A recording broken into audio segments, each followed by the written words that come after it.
Instantly, what Mr. Clinton hopes will be a close personal relationship with the Russian leader he's only met once before.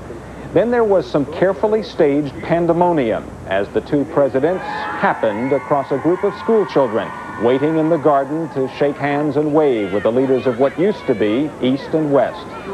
But there is serious business being conducted here in Vancouver, mostly to shore up Boris Yeltsin's economic and democratic reforms in Russia. CNN senior White House correspondent Wolf Blitzer reports. President Yeltsin arrived first. Despite a steady rain, he declined an umbrella. And after being welcomed by Canada's Prime Minister Brian Mulroney, Mr. Yeltsin again lashed out against his opponents back home. The communists want to take revenge, to take us back to the past, to throw Russia back to stances and positions that it had assumed earlier. President Clinton arrived 2 hours later. He too was welcomed by Mr. Mulroney and by an excited crowd. Mr. Clinton promised that his administration's expected $1 billion aid package was only the beginning. I believe what you will see building up over the next few weeks is a very significant effort by the G7 and perhaps by other countries as well to support a long-term process of development in Russia. A senior U.S. official says Mr. Clinton wants to, quote, prime the pump to encourage the other major industrialized nations to increase their aid as well.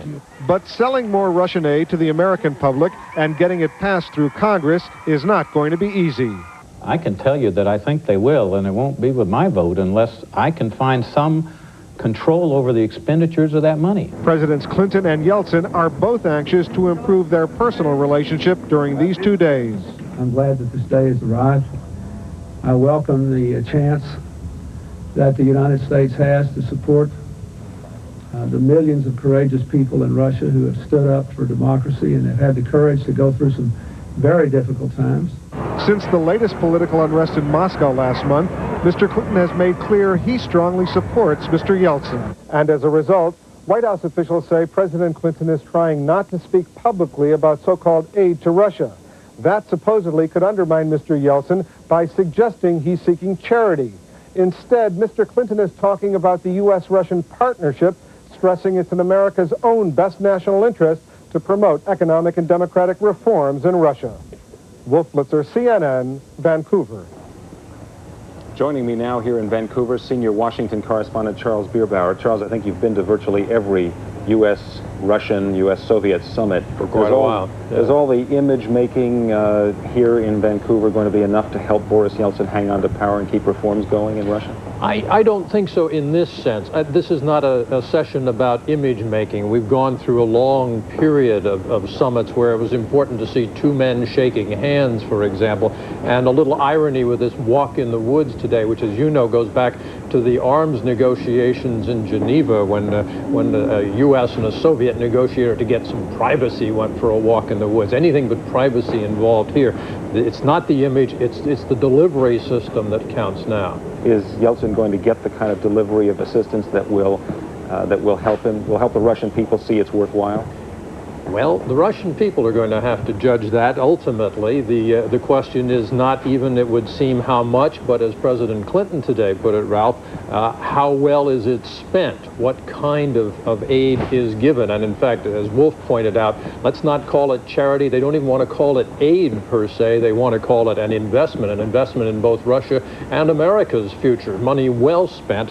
The idea being to get money and assistance, technical assistance, out where it can be felt. The word tangible is used. The suggestion that 3/4 of the aid, as Secretary of State Christopher told us earlier today, is going to be outside Moscow. There are more votes outside Moscow than there are inside. The flip side of that coin, too, is for President Clinton. He's got to sell it to the American public as well. There have got to be votes in it for him as well.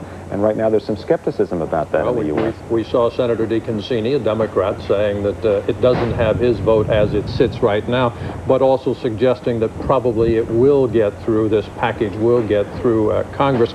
Most of the money, we have been told, is money already apportioned or appropriated, but not fully earmarked for various programs. And the other thing that Secretary Christopher told us is that they're going to find this money. It's going to be in Defense Department accounts. It's going to be in some various foreign aid accounts that are not sacrosanct. It's going to be in various and sundry places where they can carve it up and put it together. Thanks very much, Charles Bierbauer, senior Washington correspondent. I'm Ralph Begleiter in Vancouver. Throughout the weekend, CNN will bring you live coverage from the Vancouver Summit. That includes a briefing from White House Communications Director George Stephanopoulos coming up today at 6:30 p.m. Eastern. And tomorrow afternoon, once the summit ends, Presidents Clinton and Yeltsin will have a news conference. It is scheduled to begin at 4:30 p.m. Eastern. We will bring that to you live as well. Some reassurances coming from the Clinton administration about its plan to overhaul the nation's health care system. In comments to consumer groups yesterday, health care advisor Ira Magaziner said Americans will be allowed to follow their present doctors into new provider networks. Magaziner also said the basic benefits package will cover preventive services rarely paid for by today's insurance programs. The United Nations Security Council is meeting today to discuss the next steps in the quest for peace in Bosnia-Herzegovina. Discussions of tougher sanctions against Yugoslavia come after the Serbs' self-proclaimed parliament in Bosnia voted down a UN peace plan. The Security Council also called for greater UN troop presence in eastern Bosnia. It made that move after the latest UN convoy heading for the besieged town of Srebrenica was turned back by Serbian forces. Bosnian aid deliveries by air into Sarajevo are set to resume tomorrow. The flights were suspended for the past 2 weeks because of fighting.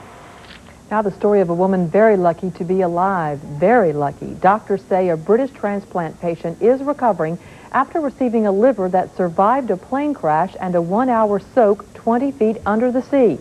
Navy divers recovered the box containing the liver this morning. The plane carrying it from central England had crashed into the sea near Edinburgh, Scotland. Both the pilot and a passenger also survived the crash. At Arlington National Cemetery, mothers whose sons died in U.S. wars remembered their children. American Gold Star mothers planted a blue Atlas cedar tree and unveiled a bronze plaque in memory of their sons who made the ultimate sacrifice for their country. The tree provides a living memory to sons who died in combat. The city where Martin Luther King Jr. was killed prepares to mark the 25th anniversary of his death.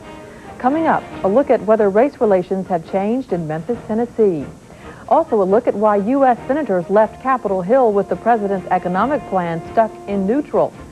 And at 25 minutes past the hour, an artist who captured America gets his own museum. CNN's Early Prime, news and information for people in the prime of life. Early Prime is brought to you by Just for Men, the leader in men's hair coloring. Blends away gray in 5 minutes, brings back the look of your natural color. I really didn't want my husband to color his gray hair.